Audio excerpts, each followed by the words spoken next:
Welcome back to Activ Chiropractic, guys, and today I'm going to show you how to release the inner thigh muscles, also known as the adductor muscles.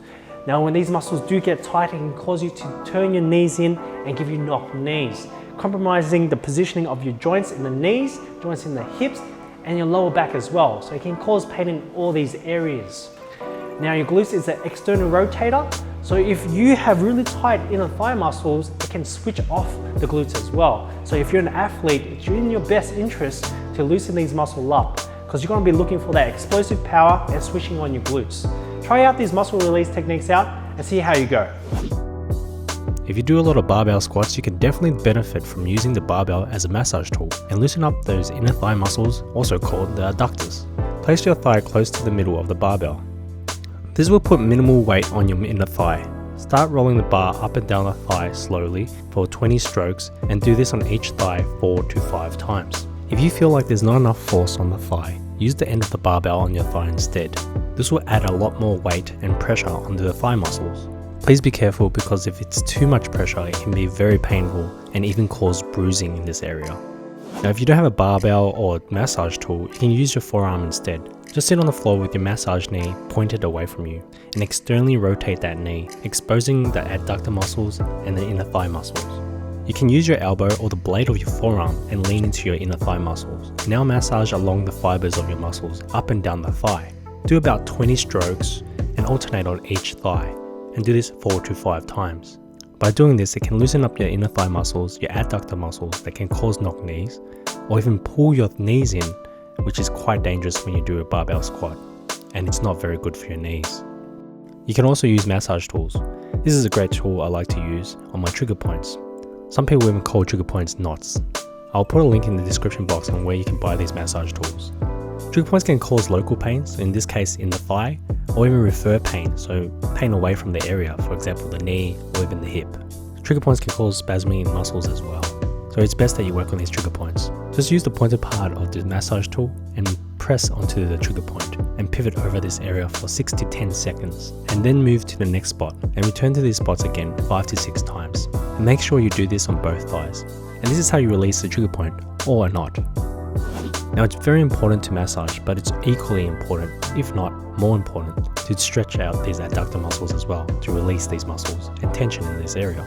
Sitting adductor stretches.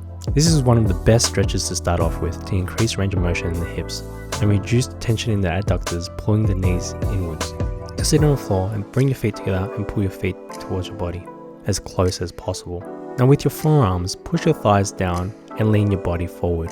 This will create a stretch in the adductor muscles and your inner thigh muscles, and work around the groin muscles as well. This can even prepare you to do splits in the future. Just hold this position for about 30 to 60 seconds and do this 4 to 6 times. Dynamic stretches for the adductor muscles.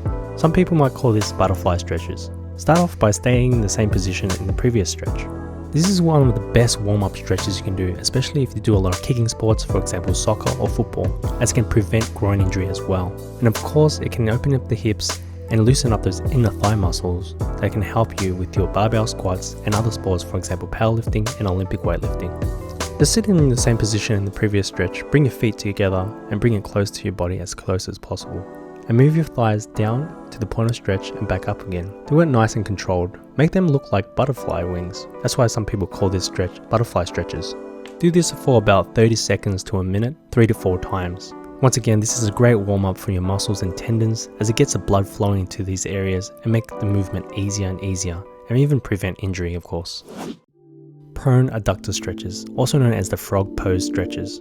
Go on your elbows and knees and try to spread your knees as far apart as possible. You should feel a slight stretch already in this position. Just lean forward and back nice and slow until you find a position where you feel more stretch. If you do find a position where it's a bit tight, that means this area is a little bit more restricted than others. Hold this position for about 30 to 60 seconds and do this 4 to 5 times. Then move on to the next position and do the same thing. Remember, when you're in this position, don't be lazy and just let your core relax and drop. Make sure you take deep long breaths as you do these stretches and feel the vertebrae in your back move up and down. That way, not only you're stretching your adductor muscles, but also loosening up your spine and alleviating aches and pains in the spine and improving your posture as well.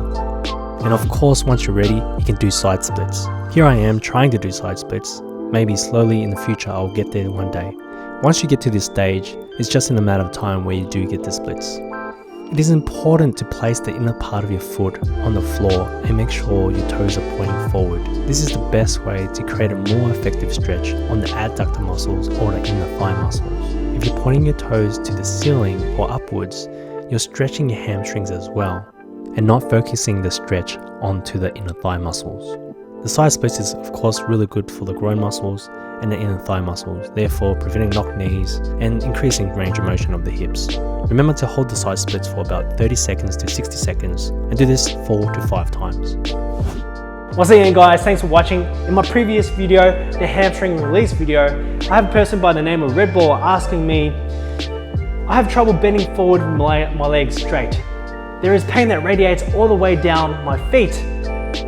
I have a feeling that it's got to do with my nerves and not my hamstrings. Do you have any suggestions on how I could treat this? Now Red Ball, I highly recommend you go see a professional and get this checked out properly and get treated properly, because this can be a serious issue.